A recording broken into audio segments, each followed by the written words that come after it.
बरेलवी साहब से हमारा राब्ता भी बहाल हुआ। बरेलवी साहब, आप देख रहे हैं और सुबह से सब सिलसिला, अभी जो मैंने सवाल, बल्कि ये मैं आपसे यह पूछता हूँ कि ये बताइए कि आप क्या देख रहे हैं पोस्ट पनामा, और जिस तरह से अब एक बादियुल नज़र में एक राय बन गई है कि अब नविश्ता दीवार ही है, अब थोड़ा जाना ठहर चुका है, तो आप क्या देख रहे हैं सियासत को, और ख़ास तौर पर मुस्लिम लीग नून की सियासत को क्या देख रहे हैं आने वाले दिनों में, जनाब बरेलवी साहब?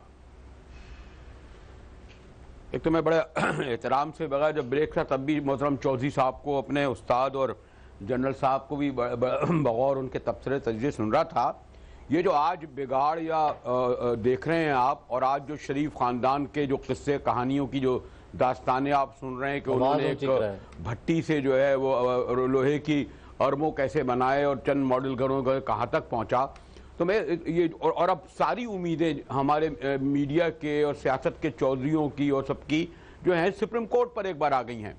और मैं देख रहा था कि इस वक्त भी जो सुप्रीम कोर्ट की बेंच है, इनमें बेशतर वो लोग हैं जो लाहौर हाई कोर्ट के भी चीफ जस्टिस और उसमें भी रहे हैं।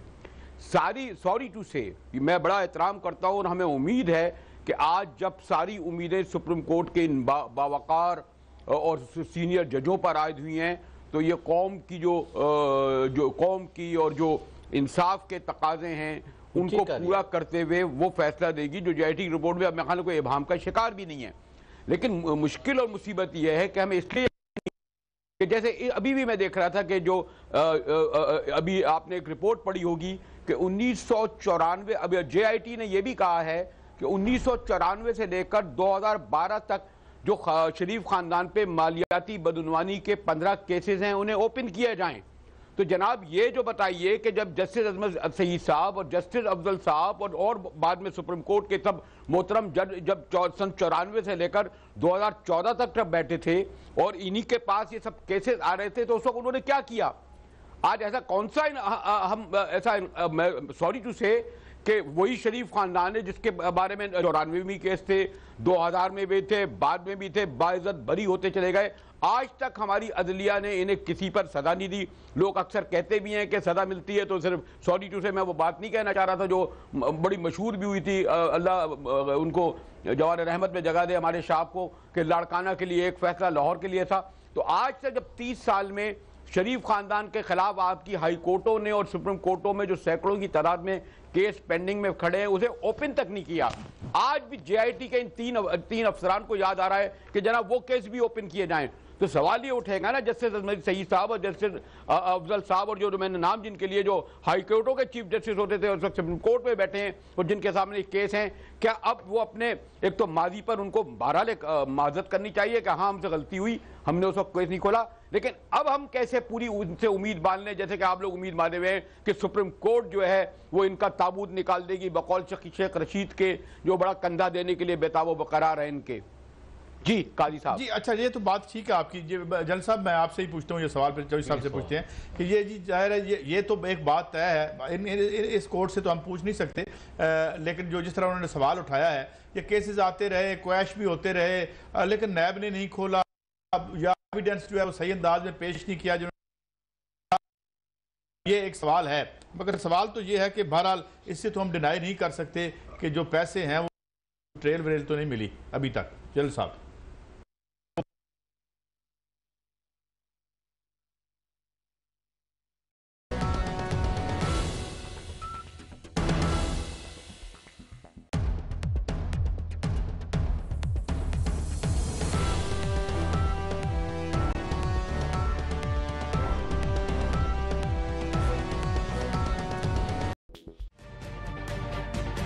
तजुर्बा भी, सोच विचार भी, जहां लाजिम हो वहां तकरार भी। अहम कौमी मसाइल पर होती है बहस डीएनए में। पेश होती हैं बड़ी खबरें और उनके अंदर की खबर। होती है गहरी सोच विचार, होता है फिर गहरा तज्जिया। यूं बनता है एक programme debate news analysis DNA. हम अवाम हैं या रियाया, हमारे हुकूक की पामाली आखिर कब तक? अरबपति हुक्मरान और फाका का शवाब। क्या गुर्बत नाकाबिले हल मसला है? सियासत बैंक अकाउंट्स की गुलाम क्यों? अवामी सियासत के जमाने क्या हुए? सियासत बराए अवाम या बराए दौलत? हमारी जिंदगी से जुड़े सवालों के जवाब देखिए प्रोग्राम सिचुएशन रूम में। देखिए प्रोग्राम सिचुएशन रूम जुमे से इतवार शाम 7:03 पे सिर्फ 24 न्यूज HD पर।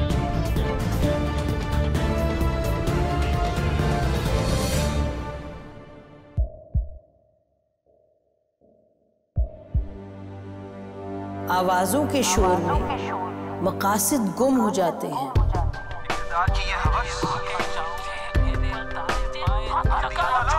तकरार की तलखी में बात बनती नहीं, बिगड़ती है।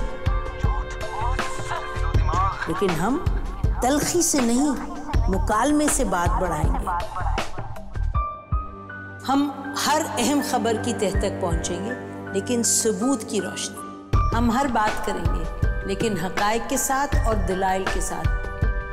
नसीम ज़हरा @8 में देखिए प्रोग्राम नसीम ज़हरा @8 जुमे से इतवार रात 8:03 को अपॉइंट भी करना है और खुद रेगुलेट भी उनसे होना है। भाई करवा लें रेगुलेट, तो फिर क्या मैं जैसे आपके साथ प्रोग्राम में कहता हूँ कि आप फिर हमारी खाल उतारने ताज़ा दम दस्ते आएंगे? जॉय साहब, वो कोई ताज़ा दम दस्ते नहीं आएगी। जिन 3 सवालों का मैं कह रहा हूँ, मेरा तो मौक़िफ़ ये है और अल्हम्दुलिल्लाह वो साबित हो चुका है। आज जस्टिस एजाज अफजल साहब ने अदालत के अंदर फरमाया है कि ये कतरी खत जाली था, बोगस था, रद्दी का टुकड़ा था।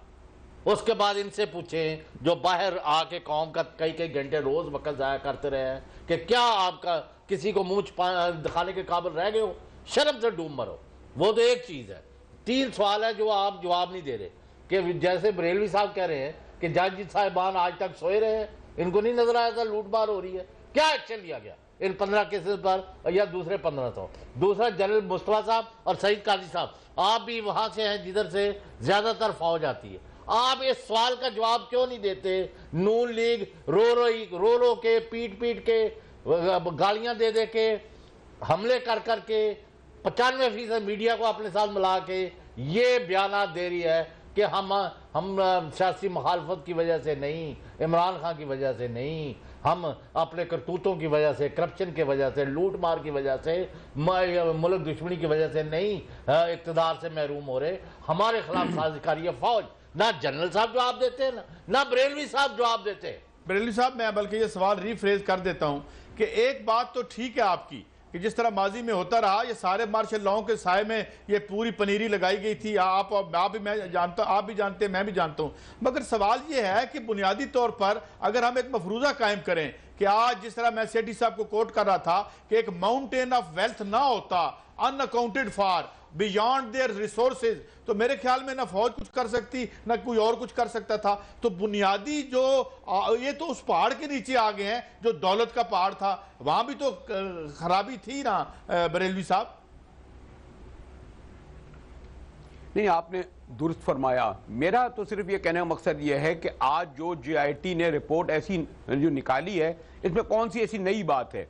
यानी ये तो 30 साल से हो रहा है ना। यानी जो कतरी शहजादे का किस्सा कहानी तो इनके वालिद साहब के ज़माने से शुरू हुआ ना, कि पता नहीं उस वक्त बैंक भी थे, इनकम टैक्स का निज़ाम भी था, सब कुछ था, जो सन 80 से चला पैसा और फिर गया, और फिर किस तरीके से वो जद्दा में गया, स्टील मिलें लगी। और एक बात सॉरी टू से, मैं बहुत इस मामले में मोहतात रहता हूँ, और मैंने जब शौकत अजीज साहब की किताब में जब ये पढ़ा कि जब वो मियाँ नवाज शरीफ को रुखसत करने के बाद जद्दा और वाशिंगटन गए तो उनको इतनी सख्त शटअप कॉल मिली जिसमें उनसे कहा कि जनाब हर सूरत में जो है हमें मियाँ साहब को वापस चाहिए।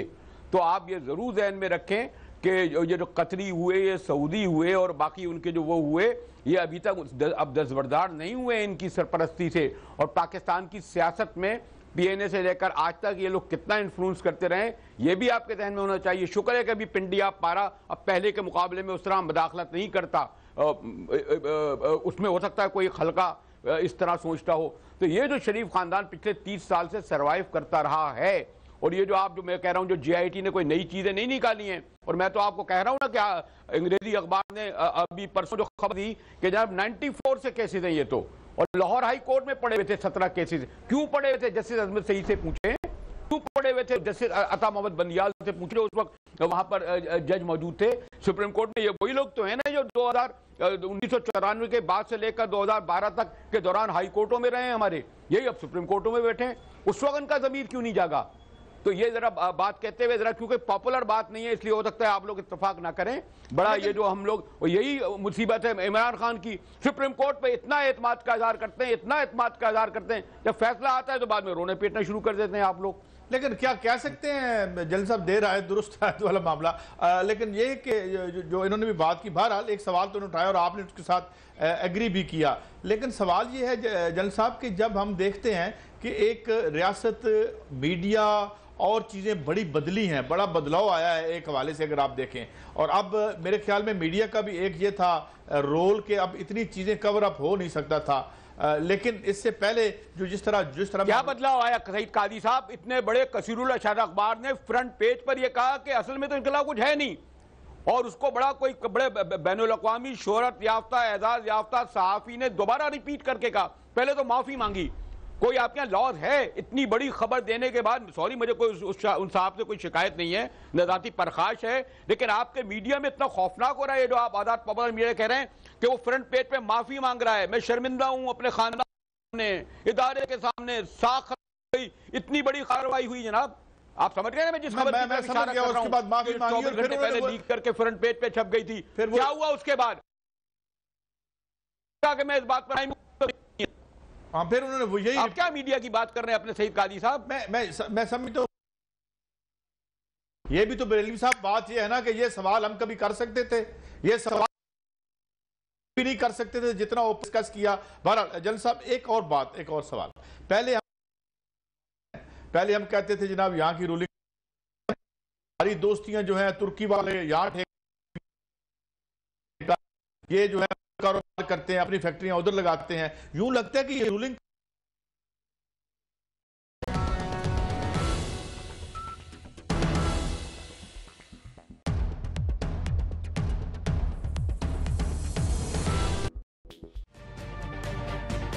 तजुर्बा भी, सोच विचार भी, जहां लाजिम हो वहां तकरार भी।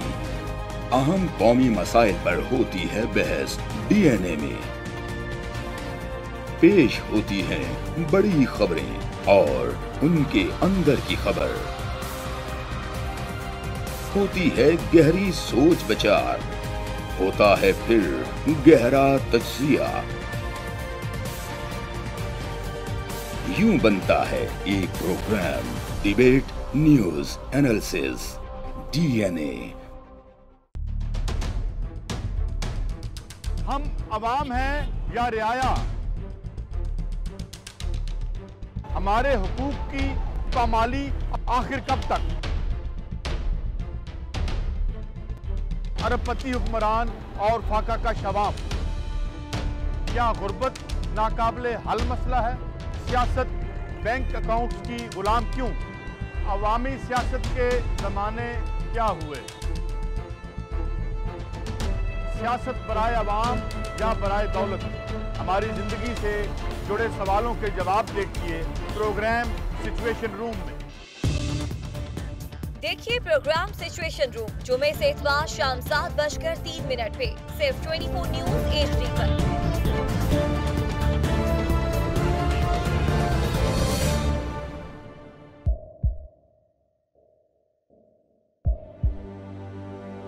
आवाजों के शोर में मकासद गुम हो जाते हैं।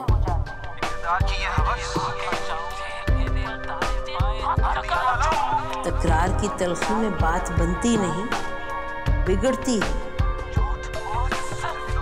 लेकिन हम तलखी से नहीं, मुकालमे से बात बढ़ाएंगे। हम हर अहम खबर की तह तक पहुंचेंगे, लेकिन सबूत की रोशनी। हम हर बात करेंगे, लेकिन हकायक के साथ और दलाइल के साथ। नसीम ज़हरा 8 में देखिए प्रोग्राम नसीम ज़हरा @8 जुमे से इतवार रात 8:03 पे सिर्फ 24 न्यूज़ HD पर।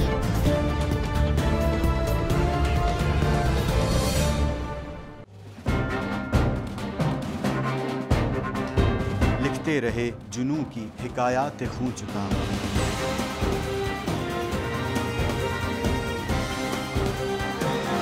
कलम और स्क्रीन तक का तवील तजुर्बा किया। एक भरपूर सहाफ़ती तारीख के साथ प्रोग्राम मुजाहिद लाइव। देखिए प्रोग्राम मुजाहिद लाइव पीर से जुमेरात शाम 7:03 पे सिर्फ 24 न्यूज़ HD पर। पैनामा लीक्स में अभी तक $55 बिलियन पाकिस्तानियों का आइडेंटिफाई हुआ है। हमारे मुल्क की औरतें जो हैं वो टॉर्च लाइटों में अपने बच्चे जनने पे मजबूर हो गई। क्या अभी ये गारंटी है कि आगे ऐसा वहीं पे नहीं होगा या कहीं और पे नहीं होगा? सच्ची बात है कि मेरे पास बात की किसी बात का जवाब नहीं। जहांगीर तरीन की सियासत खतरे में पड़ गई थी जब उनको ये बताया गया कि उन्होंने कर्जे माफ करवाएंगे। हमारे यहाँ का अदालती निज़ाम अगर सौलत मिर्जा को फांसी देता है, उस आदमी को क्यों छोड़ देता है जो सौलत मिर्जा बनाने वाला? क्या कोई भी करप्ट सियासतदान जो है उसकी चोरी जो है उसको पकड़ने से जमहूरियत खतरे में पड़ती है, इंसाफ खतरे में पड़ता है।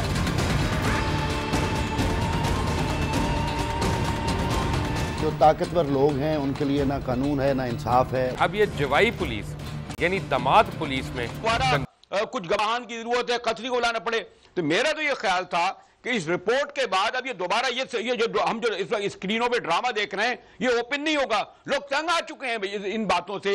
सुप्रीम कोर्ट, अव्वल तो सुप्रीम कोर्ट ने जो लोग आज कहते हैं लोग GIT की जरूरत ही नहीं थी, वो चले आपने बना दी। अब उसके बाद फिर शूटिंग शुरू हो गई। फिर हमारे नईम बुखारी साहब जो एक सॉरी टू से बड़ा वो करता हूँ, एक मज़ाहिया से अदाकार से ज्यादा मैं उनको कोई वकील के ऐसे संजीदा से नहीं लेता, और वो इजहार भी उसका करते रहते हैं। और अब वो एक बार फिर दोबारा उन्होंने आज पूरा दिन ले लिया, कल फिर दोबारा शुरू हो जाएगा।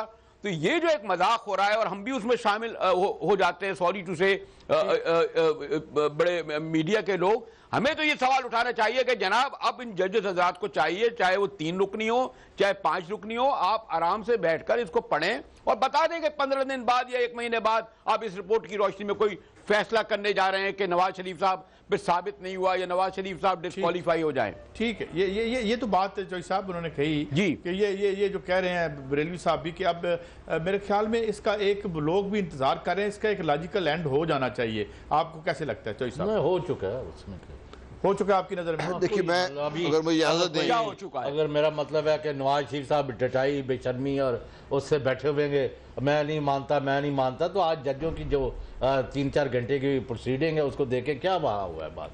कोई चीज इनकी जो है यानी कोई नई बात हो रही है सफों में, where has Nawaz Sharif been exonerated for even one charge? मुझे वो सवाल दिखाए।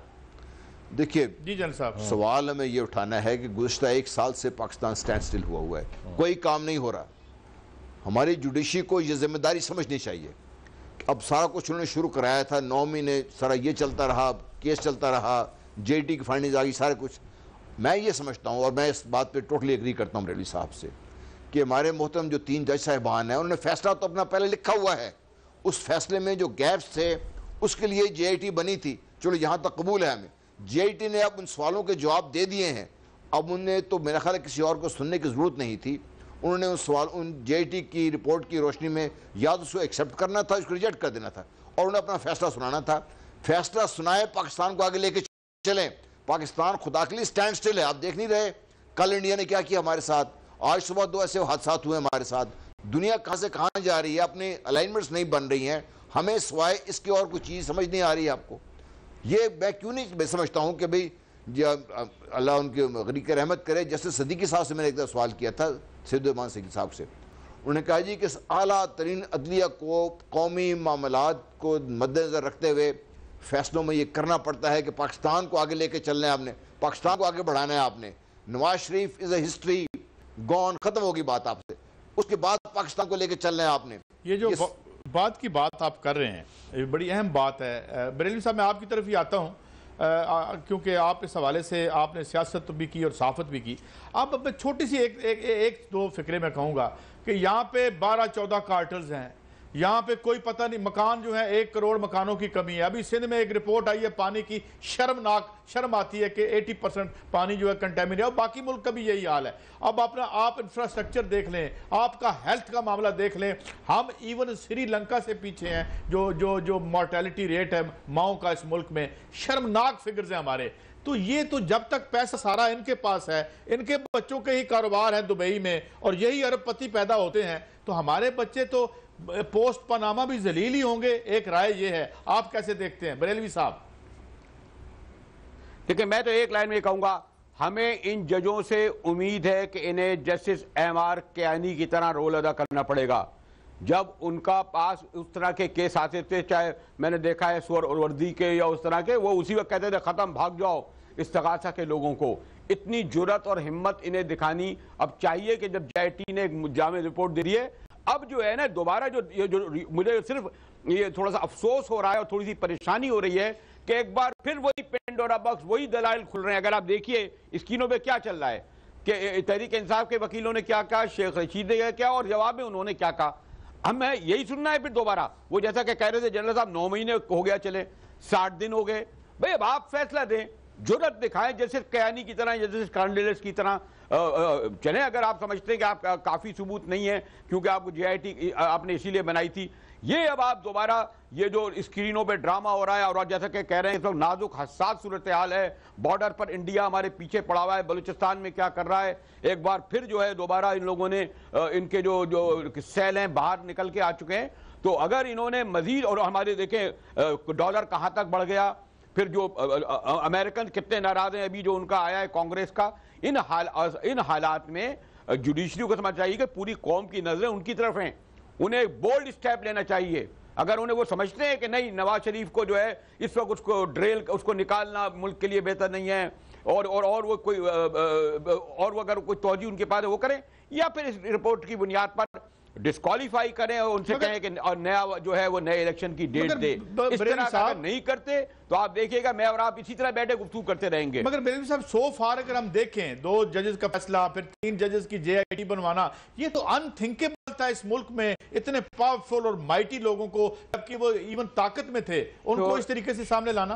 बेलवी साहब, क्या अनथिंकेबल बात कर रहे हैं? ये जो सबसे बड़ा जो खराबी होती है वो इख्तिलाफी नोट होता है।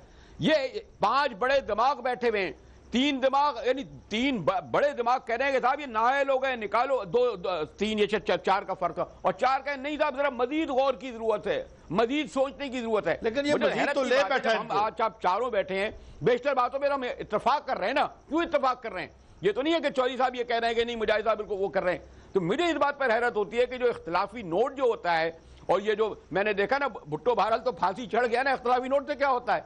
इसी तरह इख्तिलाफी नोट ने मियां साहब को तो घर नहीं भेजा ना। ठीक है चौधरी साहब, इख्तिलाफी नोट एक राय तो ये है कि ये लेके बैठ गया, वो तो जो उन्होंने किया था वो कर दिया था, वो हो जाता तो अच्छा था। अब तो 90 से या 92 से लेके सारा कच्चा चट्टा खुल गया। तो वो जो इख्तिलाफी नोट था वो ज्यादा डैमेजिंग नहीं था। You ask for it. नहीं, वैसे डैमेजिंग था। हर मौके पर नवाज शरीफ साहब को मौका दिया गया है कि मोहतरमा आप वज़ीर आज़म हैं, 3री दफा बने हैं, आपका इतने स्टेक्स हैं, अब भरिया मेला छोड़ दें। अब लोगों को टर्म ना समझ लगे तो हम क्या करें? पंजाबी में बार बार ये कहा जाता है कि भरिया मेला चलना चाहिए था, भरिया मेला, कि उनके लिए मौके पर आते रहे हैं कि वो पीछे हट जाए। वैसे तो पंजाबी कहते भरिया बोझा चढ़ना चाहिए। वो भरिया बोझा भी उल्ट गया ना, काम नहीं आ रहा। वो जो जेब आपकी भारी हो गई थी ना, और कौम को गरीब किया था, मजलूम बनाया था, वो काम नहीं आया। जी, जैसे पहले जन साहब के पास जाऊं, क्या है उर्दू का मुहावरा आपके पास? बरेलवी साहब वो कहते हैं ना कि दामन को जरा देख, जरा बंदे कबा देख, तो ये लोग कभी ना दामन को देखते ना बंदे कबा देखते हैं।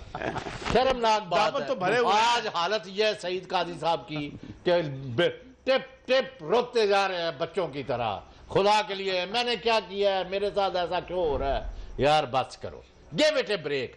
बस करो, ना अपनी कौम को, ना अपने मुल्क को, ना अपने खानदान को दलील कराओ। लेकिन मैं जनरल साहब वास्ता है आपसे, अल्लाह के वास्ते बस करो। आज भी एक दिन मिल गया, इसी का फायदा उठा लो। मैं एक बात तो चौधरी साहब से एग्री करता हूं कि भाई जो इबरत है वो पकड़ो, और वो जो है एक नविश्ते दीवार पढ़ लो, अक्ल और दानिश का तकाजा ये है। मगर जब हम लोग कहते हैं यार मॉरली छोड़ देना चाहिए, भाई अगर ये है आपका पीछे ट्रैक रिकॉर्ड कि जो आप ऑफिस होल्ड कर रहे थे, वहां बैठ के जो आप पे इल्जाम लगे हैं और हमने नहीं लगाए, आपके अपने मातहत इदारों ने लगाए हैं, तो क्या ये moral argument holds any water? या हमें लाना भी चाहिए कि यार तुसी हुण बड़ी चोरी कर ली है, इखलाकी तौर पर घर चले जाओ? ना, it is not morality, no, it is beyond that. क्यों जनरल साहब? ये अखलाकियात कब से आ गई सियासत में जनाब? ना ये जो अखलाकियात की बात करते हैं, ये तो बड़ी आप लोग जैसे, अब मुझे लग रहा है बेबसी है यार, मियाँ साहब खुदा के लिए चले जाइए अब, यानी अब तो मुझे लगता है कि अब क्या झोली फैला के आप कर रहे हैं जनाब। ये जो खानदान जो इस्टेब्लिशमेंट ने तैयार किया, मैं इसकी तफसील में नहीं जाऊंगा, कुछ लोग नाराज हो जाते हैं, 1 साल 2 साल नहीं 3 दहाई तक तैयार किया है, और इनका ख्याल है कि हमने अगले 2 दहाई के लिए भी एक 3rd जनरेशन भी तैयार कर दी है इनकी, जो आगे हम पर रूल करेगी बदकिस्मती से। कभी कभी मेरे दिल में ये ख्याल आता है, हमारे चौधरी साहब बड़े, मैं उनका एहतराम करता हूं कि यार भरा मेला छोड़ के चले आओ, वो कहते मेला क्या, मेला हमारे ही पास रहेगा, हम नहीं होंगे, इनका रखते हैं अभी जी। अच्छा, आपके अगले तैयार अभी तो 98% सारे गलत साबित हो गए। अच्छा जनरल साहब, जो मैंने आपसे बात की थी, क्या मॉरल क्वेश्चन तो कोई है ही नहीं, इशू ही नहीं यहाँ पे, ना पूछना चाहिए। देखिए, हम जो प्रैक्टिकल पॉलिटिक्स की बात कर रहे हैं ना, सारा कुछ बात कर रहे हैं, हम प्रैक्टिकल ऑन ग्राउंड चीज़ों की बात कर रहे हैं। इश्यूज तो प्रैक्टिकली ऑन ग्राउंड सारे सामने आ चुके हुए हैं। ये सही है कि देखिए कोई डिवाइन जस्टिस है, मैं समझता हूँ कि अल्लाह ना करे किसी को भी इन सब चीज़ों का सामना करना पड़े। मैं ये समझता हूँ कि अगर बड़ा इंसान, बड़ी सोच वाला इंसान होता तो वो गलती कर भी जाता तो अपनी गलती समझ के अपने आप को उस गलती को दुरुस्त करने की कोशिश करता, बजाय इसके कि उसे कवर अप करने की कोशिश करता, जिसके नतीजे आज सामने आ गए। मैं जो इशू है ना बड़ा इंपॉर्टेंट है, मैं समझता हूँ। तो फिर प्ली बार्गेन ही थी जनरल साहब? नहीं, प्ली बार्गेन की बात नहीं कर रहा हूँ, वो तो बात की बात कर रहे हैं ना, प्ली बार्गेन वगैरह बात की बात है सारी। अब देखिए, अब अल्लाह ताला माफ़ करे, मियाँ साहब खुद, मियाँ शहबाज शरीफ साहब, उनकी साहबजादी, उनके दोनों साहबजादे, अब ये गुज़श्ता 1 साल से ये सब एक तख्ता मश्क बने हुए हैं। तो अल्लाह माफ़ करे, इसमें गलती मेरी तो नहीं है, ये उनकी सोच थी, उनको तो पता था जो हुआ है नहीं हुआ, उनको ये पता था, उनको अपने समझ के, इंसान से अपने से ज़्यादा मेरा ख्याल और कोई इसका क्रिटिक सही नहीं हो सकता, ये तो शीशे में देख इंसान को पता चल जाता है। चोरी डाका और मुल्क दुश्मनी का क्या जवाब है, मुझे ये बताएं।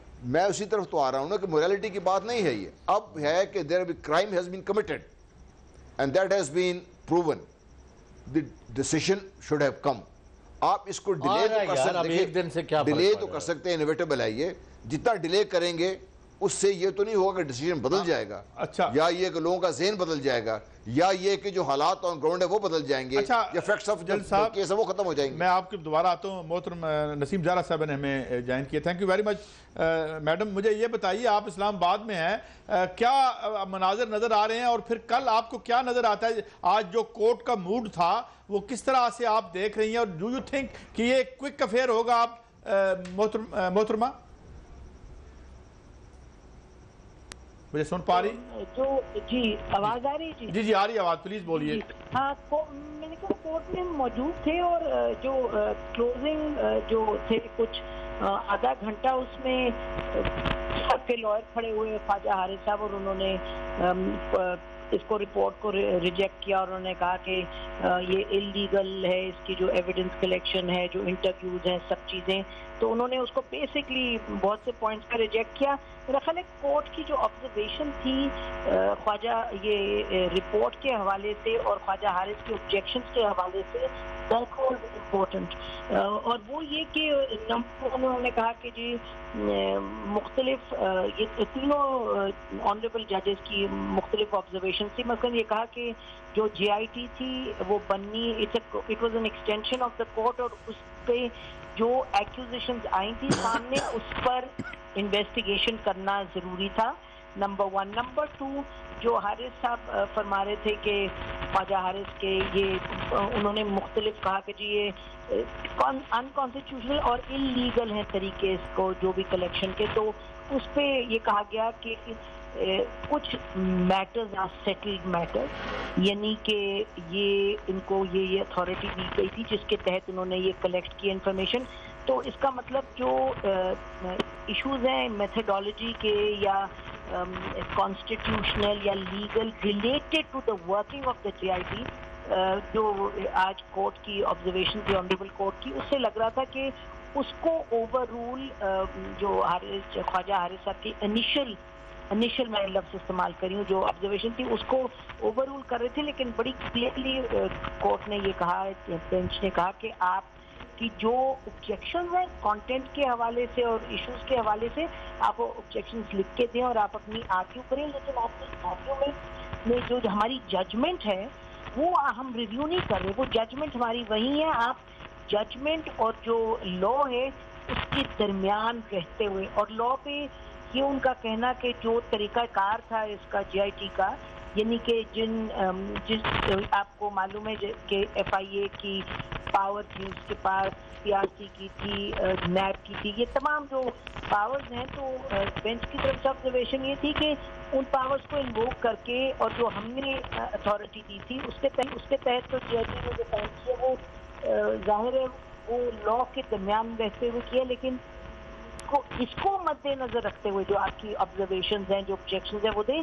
जस्टिस ये ख्वाजा हारिस साहब ने कहा कि जी ये जो GIT की रिपोर्ट है it adds nothing to what the court already has, कि ये तो GIT की रिपोर्ट कोई आपको नई इन्फॉर्मेशन दे ही नहीं रही अलावा इसके जो आपके पास कोर्ट के पास है।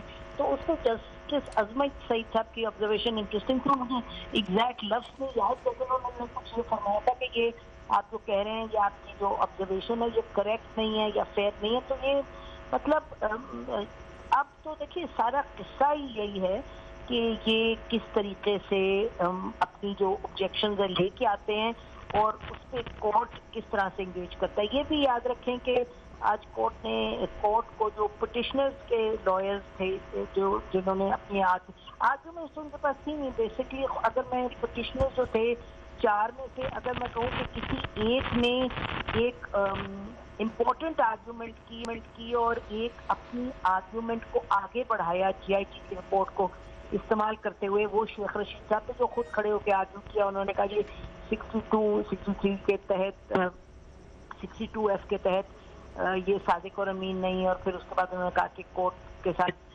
परजरी हुई है, ये फौज डॉक्यूमेंट्स आपको दिए गए हैं, मैंने जो कहा था कि बेनामी इस्तेमाल हुए हैं, तो प्राइम मिनिस्टर साहब ने और सरदार साहब। अच्छा मैडम मेरे साथ मौजूद हैं बरेलवी साहब भी और चौधरी साहब भी, शायद ये भी बात करेंगे, मगर एक सवाल, क्या अब ये लॉन्ग ड्रॉन लगता है आपको या लगता है कि किसी डिनोमेंट की तरफ या किसी आखिर की तरफ जा रहा है? मैडम फिर आपसे नहीं जी लॉन्ग ड्रॉन तो नहीं लगता। मैंने ख्वाजा हारिस से पूछा हेयरिंग जब खत्म हुई उसके बाद कि जी आपको कितनी देर आपको लगता है कि आपकी आर्गुमेंट लगेगी? उन्होंने कहा I be finishing my argument tomorrow.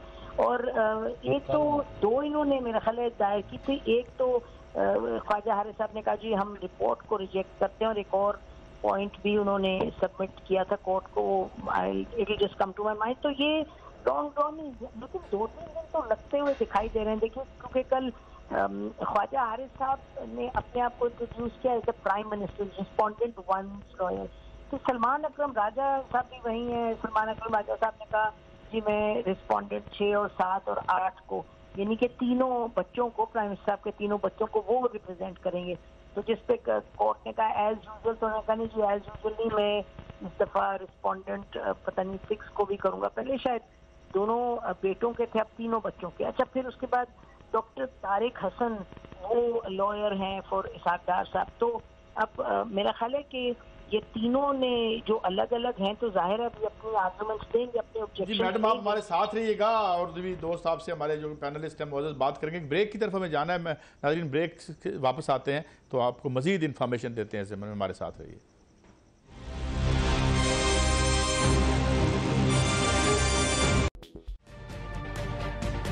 तजुर्बा भी, सोच विचार भी, जहां लाजिम हो वहां तकरार भी। अहम कौमी मसाइल पर होती है बहस DNA में। पेश होती हैं बड़ी खबरें और उनके अंदर की खबर। होती है गहरी सोच विचार, होता है फिर गहरा तज्जिया। यूं बनता है एक programme debate news analysis DNA। हम अवाम हैं या रियाया? हमारे हुकूक की पामाली आखिर कब तक? अरबपति हुक्मरान और फाका का शबाब, क्या गुर्बत नाकाबिले हल मसला है? सियासत बैंक अकाउंट्स की गुलाम क्यों? अवामी सियासत के जमाने क्या हुए? सियासत बराए अवाम या बराए दौलत? हमारी जिंदगी से जुड़े सवालों के जवाब देखिए प्रोग्राम सिचुएशन रूम में। देखिए प्रोग्राम सिचुएशन रूम जुमे से इतवार शाम 7:03 पे सिर्फ 24 न्यूज HD पर।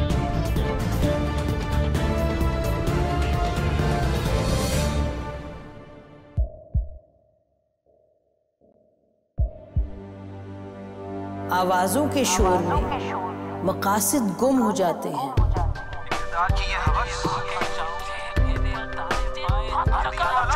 तकरार की तलखी में बात बनती नहीं, बिगड़ती है।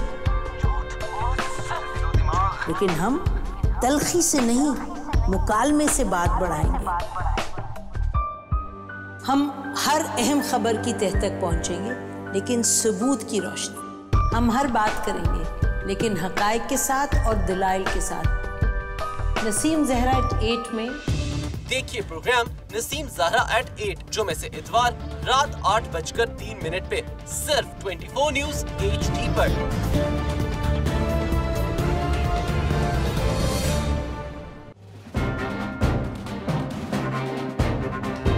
लिखते रहे जुनू की हिकायात खूं चुका।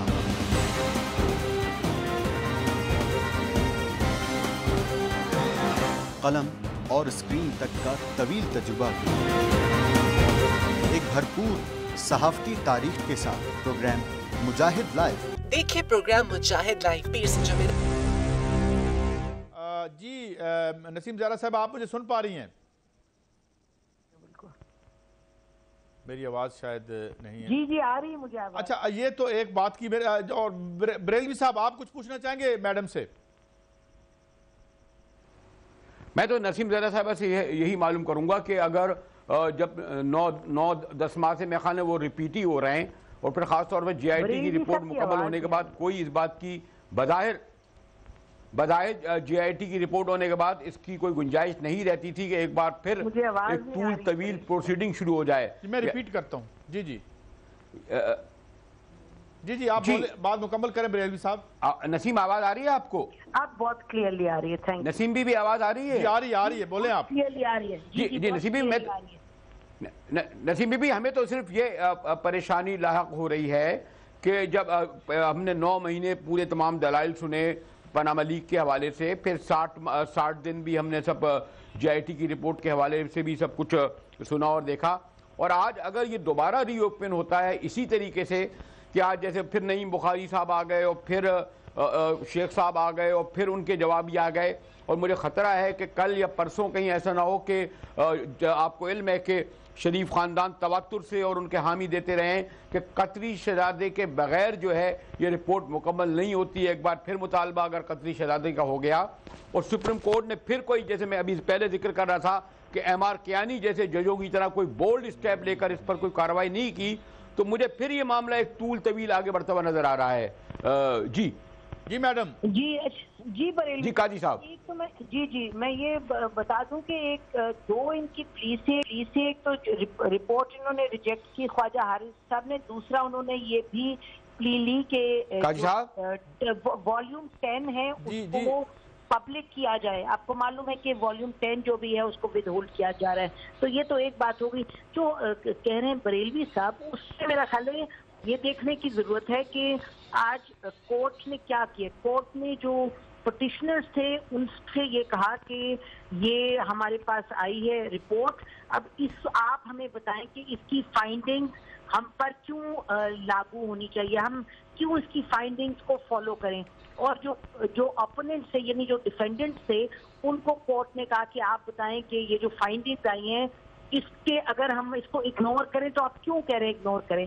अब जो बात करें बरेलवी साहब, मेरा ख्याल है कि इस GIT के हवाले से obviously there is a whole political debate जो और कोर्ट को आपको जैसे मालूम है ये बहुत एक बड़ा केस है और एक इलेक्टेड प्राइम मिनिस्टर के उनके खानदान के हवाले से, तो कोर्ट चाहेगा कि कोई यानी कोई इस तरह से उन पर उंगली ना उठाई जाए।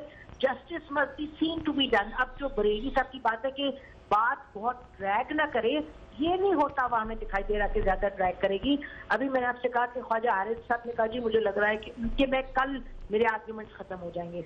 उसके बाद 2 और लॉयर्स हैं, तो मेरा ख्याल जो मुझे दिखाई दे रहा है कि probably by the end of the week इसमें कुछ ना कुछ सामने आ जाएगा, अनलेस ऑब्वियसली कोई ऐसी चीज हो जो हम फोर्सी नहीं कर रहे, क्योंकि जजेस ने तो अपना ज़हन जाहिर है बनाया हुआ है और जजेस ने रिपोर्ट पढ़ी हुई है, लेकिन उन्होंने दोनों तरफ की तरफ, जहां तक पिटिशनर्स की आर्गुमेंट्स है, मेरा अपना ख्याल है, एक तो खैर बुखारी साहब शायद तैयारी का उनको टाइम नहीं मिला या क्या, क्योंकि बड़े बेसिक जो अहम नुकात थे जो प्राइम मिनिस्टर साहब की वहाँ एम्प्लॉयमेंट के हवाले से, अकामा के हवाले से और फिर तनख्वाह के हवाले से जरा हैरान कुन बातें थी, क्योंकि वो बेंच था वो ज्यादा उनको बातें पता थी, क्योंकि नईम बुखारी साहब फॉर एग्जांपल जब जजेस ने ये पूछा कि भाई प्राइम मिनिस्टर साहब जो सैलरी ले रहे थे उसके बारे में कुछ है, तो उन्होंने कहा जी GIT में कुछ नहीं है सैलरी,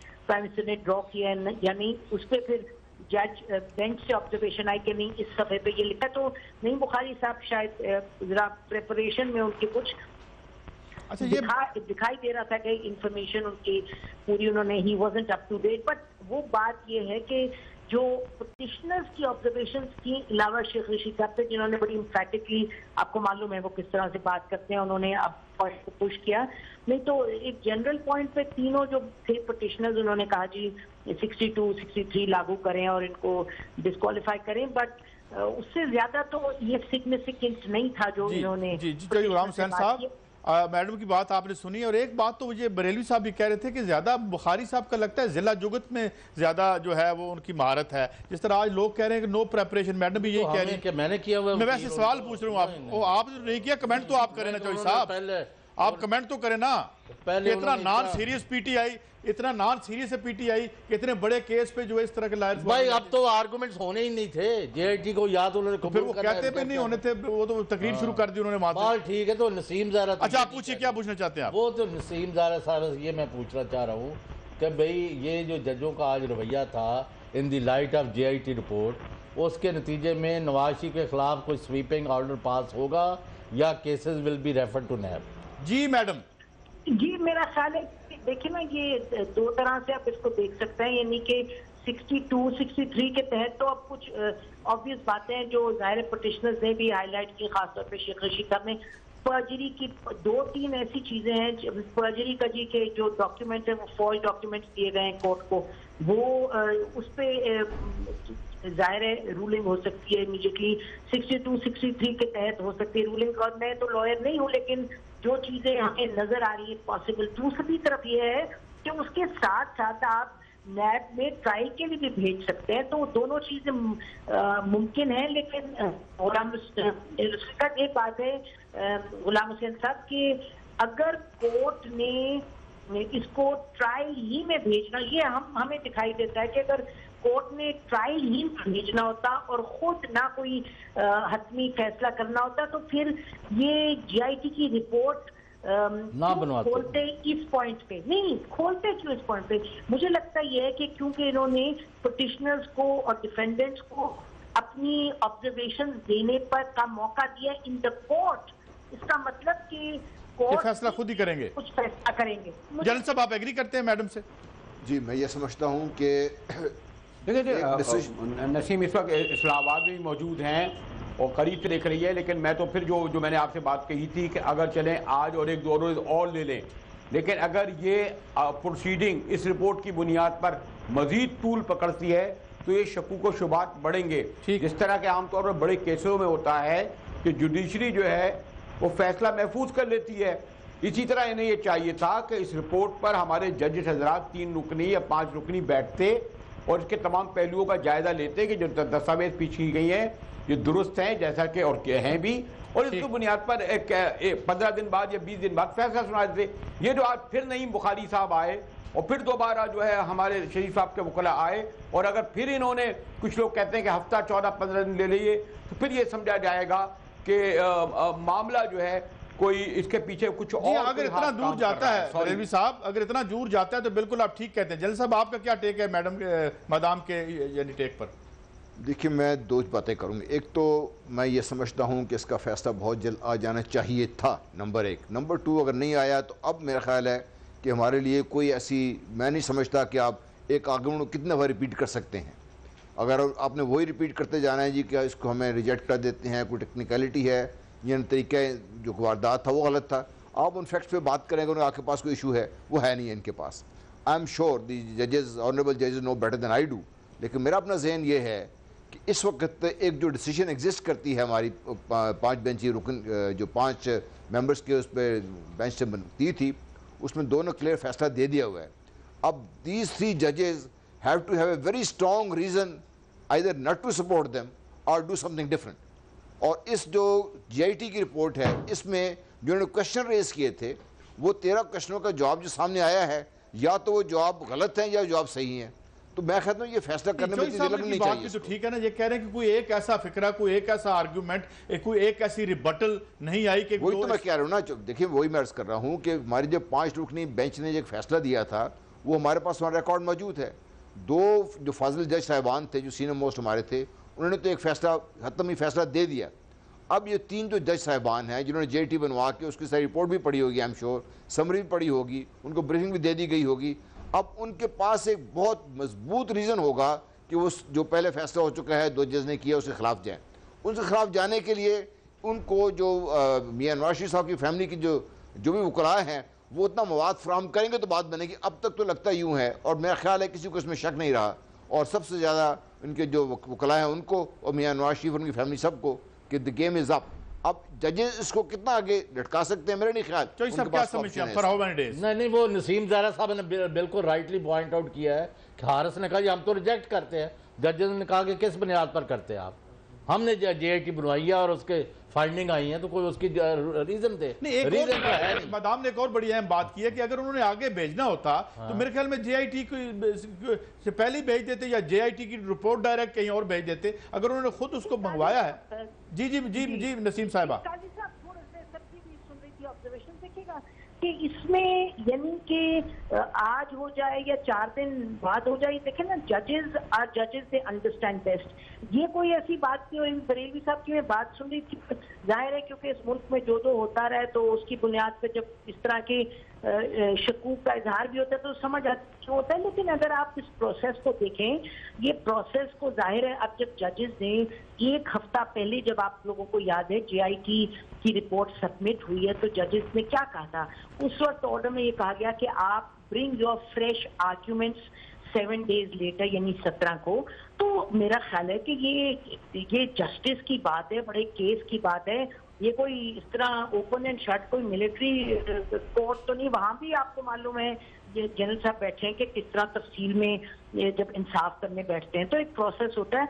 तो मेरा ख्याल ये है कि उन्होंने बड़ी क्लियरली, जज साहिबान ने 2 चीजें बड़ी क्लियरली बता दी। नंबर 1 कि जजमेंट के और लॉ के पैरामीटर्स में आप आके बताएं कि आपको क्या ऑब्जेक्शन है, और हमें ये ना कहें कि ये इलीगल तरीका नहीं था, तरीका कार वो जो था उसका JIT का कलेक्ट करने का एविडेंस वगैरह वो लीगल नहीं था, वो जो था वो। और उन्होंने कहा ये इन्वेस्टिगेशन है। Madam, thank you very much, आपका बहुत। नाज़रीन, ये ट्रांसमिशन जारी रहेगी नए पैनलिस्ट के साथ और नए होस्ट के साथ, मगर बात और खेल जारी, और लगता ये है कि लंबा फेर नहीं होगा। चौधरी साहब का और हमारे तमाम दोस्तों का ये ख्याल है कि शायद जो है जिस तरह से क्राइम नजर आते हैं, by the end of this week कुछ ना कुछ फैसला होगा और हम इससे निकल के किसी नई मंजिल की तरफ खुदा करे के बढ़ सकें। इजाज़त दीजिए, देखते रहिए चैनल 24। अल्लाह हाफिज़।